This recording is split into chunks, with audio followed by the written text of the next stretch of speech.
Bien, après les exercices ciblés et une alimentation appropriée, si vous souhaitez avoir un maximum de résultats, il faut absolument réorienter vos objectifs.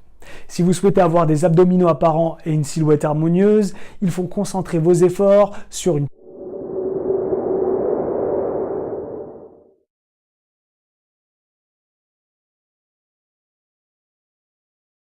Alors avant de vous donner les meilleurs exercices de renforcement pour l'abdomen, il faut bien faire la différence entre la graisse et le muscle. Surtout si vous avez un objectif esthétique, il faut absolument différencier ces deux états. Un renforcement musculaire ciblé comme des exercices abdominaux impacte le muscle en le faisant devenir plus fort et plus tonique, mais n'ont strictement aucune influence sur la graisse concentrée au niveau du ventre. Donc même si vos abdominaux deviennent plus forts, il se peut que vous n'ayez aucun rendu visuel. En revanche, on peut tout de même améliorer la taille en faisant travailler des muscles un tout petit peu plus profonds avec des exercices bien spécifiques. Le premier des exercices qui vous aidera à améliorer votre taille, votre silhouette, c'est le gainage qui interviendra sur les muscles profonds de l'abdomen.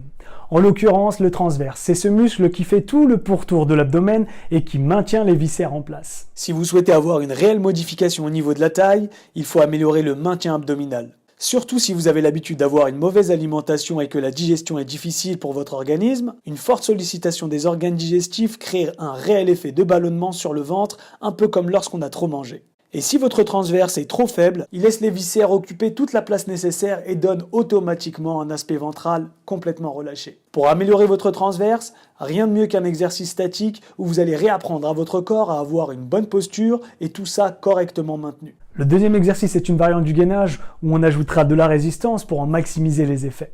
Ce type d'exercice conviendra très bien à un public un petit peu plus avancé, voire très initié, pour avoir de meilleurs résultats et améliorer le maintien abdominal, toujours sur l'intervention des mêmes muscles comme le transverse. Dès que vous aurez pris l'habitude de faire du gainage pour solliciter votre transverse, il faudra faire des séries de plus en plus importantes pour maintenir vos progrès. Et faire des séries de 2-3 minutes de gainage en statique, à la longue, ça pourrait devenir très ennuyeux. Mais malgré tout ça, il y a un moyen très simple d'améliorer son maintien abdominal, toujours en agissant sur le transverse, et c'est tout simplement en rajoutant de la résistance pour complexifier vos exercices. Toutes les contractions musculaires devront être statiques et maintenues le plus longtemps possible en utilisant par exemple un élastique, des poids ou simplement utiliser le poids de corps dans certaines positions de façon à avoir une contraction musculaire plus intense pour vous permettre d'avoir des résultats plus rapidement. Il faudra juste faire attention de ne pas dégrader sa posture pendant l'effort pour un rendement maximum. Le troisième et dernier exercice, le GHD. Glutam développeur. Vous avez sûrement dû croiser cette machine dans votre salle de sport qui est très souvent délaissée mais qui est terriblement efficace pour les abdominaux. Alors par contre, il faut faire bien attention parce que ce type d'exercice est destiné uniquement à un public un petit peu plus expérimenté. Il est très difficile de maintenir une bonne posture sur l'exécution sans faire intervenir d'autres groupes musculaires. Ce genre d'exercice pour certains a très mauvaise réputation parce que s'il est mal fait, il fait intervenir d'autres muscles et dégrade la posture. Par contre, s'il est correctement exécuté, je peux vous garantir que dès le lendemain, vous aurez du mal à vous lever du lit sans que quelqu'un vous aide. Cet exercice est un tout petit peu plus complet parce que, en plus du transverse, il fait intervenir le grand droit. C'est le muscle un peu plus superficiel des abdominaux qu'on appelle plus communément les carrés de chocolat. Sur l'exécution, faites juste attention d'avoir les jambes complètement tendues et le dos bien droit. Surtout, n'arrondissez pas le dos sur la flexion de buste et ne collez pas le menton sur la poitrine. Pour un maximum d'effet, essayez de redescendre le buste un tout petit peu plus bas que la parallèle et revenez en position initiale jusqu'à dessiner un angle droit entre le buste et vos jambes. Bien, donc ça c'était pour le côté exercice ciblé sur les abdominaux. Mais mis à part le côté renforcement musculaire, s'il y a bien un critère à prendre en compte pour améliorer l'aspect ventral, c'est bien sûr l'alimentation. Et c'est même pour certains la clé du problème si vous souhaitez obtenir une taille fine, voire correcte. Il faut bien comprendre que si vous souhaitez avoir une bonne silhouette, il faut absolument vous pencher sur l'alimentation. Si vous avez de la graisse qui se stocke de manière ciblée au niveau de l'abdomen, et d'ailleurs c'est ce qu'on appelle la graisse viscérale, vous aurez beaucoup de mal à la déloger sans une bonne alimentation. La qualité et la quantité de ce que vous mangez impactent directement l'aspect de votre ventre. Sachez que sous votre nombril se trouvent tous les organes destinés à la digestion. C'est tout ce qui est estomac, côlon, intestin, etc. Tout cela constitue une machine très performante à extraire l'énergie de votre alimentation et ne pas lui donner ce qui lui convient le plus vous causera forcément un tort physique tôt ou tard. Pour avoir un maximum de résultats, l'une des premières choses à faire est de limiter, voire supprimer tout ce qui est plat préparé, aliments industriels, aliments transformés, tout ce qui ne vous paraît pas sain et qui ne facilite pas la digestion. Pour cela, il faut donner la priorité aux végétaux à chaque repas. Si vous voulez améliorer votre silhouette, un apport de fruits et légumes à tous les repas doit être indispensable jusqu'à en faire une habitude. Non seulement les fibres des fruits et légumes ont la capacité de faciliter le transit intestinal, c'est-à-dire la digestion, mais en plus ils ont la capacité d'emprisonner une partie des graisses de votre alimentation pour éviter une assimilation excessive qui causera le tissu adipeux que vous voulez voir disparaître. Une deuxième habitude à mettre en place est de limiter les quantités pour améliorer la digestion et surtout pour laisser le temps aux organes digestifs de faire leur travail. Une surcharge alimentaire n'aidera sûrement pas votre organisme à se délester de toute la graisse que vous avez stockée autour du ventre. Une alimentation excessive freine et fatigue le système digestif. Donc faire la faute de ne pas suffisamment espacer ses repas ne laissera pas de répit à vos organes. Dans cette situation, vous prenez le risque de ne pas suffisamment assimiler des nutriments qui vous sont essentiels et de plus, vous favorisez l'apparition d'inconforts digestifs tels que des ballonnements, des erreurs d'estomac, des remontées gastriques et encore bien d'autres qui sont le signe que votre organisme est en sur-régime face à cette suralimentation. D'ailleurs, cet excès sera systématiquement converti en graisse si vous ne dépensez pas cette énergie. Une dernière habitude concernant l'alimentation, c'est d'instaurer 1 à 3 fois des phases de jeûne intermittent pour encore une fois laisser les organes digestifs se reposer, mais surtout pour que l'organisme réapprenne à utiliser d'autres sources énergétiques que celles qu'il a l'habitude d'avoir dans l'alimentation quotidienne. Ce qui vous permettra de déstocker plus facilement la graisse lors d'un effort. Un surpoids inclut forcément un excès d'énergie qui n'est pas utilisé par le corps et qui est converti en graisse. Et pour justement libérer cette graisse, il vous faut envoyer les bons signaux à votre corps. C'est précisément l'une des facultés principales du jeûne intermittent.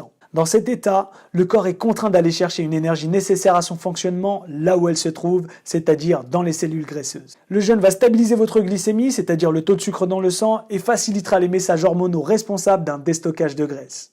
Essayez de vous imposer des phases de jeûne 1 à 3 fois par semaine de 14 à 16 heures d'interruption alimentaire. Et croyez-moi, vous verrez des résultats beaucoup plus vite que vous ne l'espériez. Bien, après les exercices ciblés et une alimentation appropriée, si vous souhaitez avoir un maximum de résultats, il faut absolument réorienter vos objectifs. Si vous souhaitez avoir des abdominaux apparents et une silhouette harmonieuse, il faut concentrer vos efforts sur une perte de poids de manière générale. Comme je l'ai expliqué tout à l'heure, c'est un excès de graisse corporelle qui déforme l'abdomen et qui rend toute cette zone complètement disgracieuse. Donc, vous concentrer uniquement sur du renforcement musculaire et une bonne alimentation n'amènera pas suffisamment de résultats. Il faut absolument que vous concentriez vos efforts sur une perte de poids de manière générale. La graisse se trouve au-dessus du muscle et voile le dessin musculaire. Donc vous pouvez être le champion toute catégorie des cours abdominaux et avoir un excès pondéral de 4 kg autour du nombril, ce qui esthétiquement ne fera aucune différence. En revanche, pour avoir des abdominaux apparents, augmenter son activité physique et perdre du poids de manière globale pourrait facilement apporter des résultats visuels par amélioration physique. Et pour perdre du poids de manière efficace, ce n'est sûrement pas des exercices de renforcement musculaire ciblés sur les abdominaux qui vont vous faire délester de quelques kilos. Il faut absolument que vous penchiez sur les exercices qui consomment un maximum d'énergie. Parce que vous pouvez me faire 500, 1000, 1500 abdominaux par jour, ce n'est sûrement pas ce qui va faire fondre la graisse autour de l'abdomen. Vous allez améliorer le côté musculaire, mais au niveau graisseux, malheureusement, il n'y aura quasiment aucun impact. Et pour cela, il faut absolument multiplier les activités physiques et se pencher sur les meilleures d'entre elles pour avoir des résultats les plus efficaces et rapides possibles. Ces conseils sont valables pour la vie de tous les jours. Pour une taille dessinée, changez d'objectif. Passez moins de temps assis, déplacez-vous plus souvent et augmentez les capacités de votre corps à utiliser l'énergie pour faire disparaître les kilos en trop. Petit point très important en ce qui concerne la perte de poids et surtout dans vos objectifs d'amélioration abdominale, vous ne pouvez absolument pas cibler la perte. Donc encore une fois, j'insiste, il faut perdre du poids de manière globale. Comparativement à des exercices qui sollicitent beaucoup de masse musculaire et consomment plus d'énergie, les abdominaux ont un rendement très faible.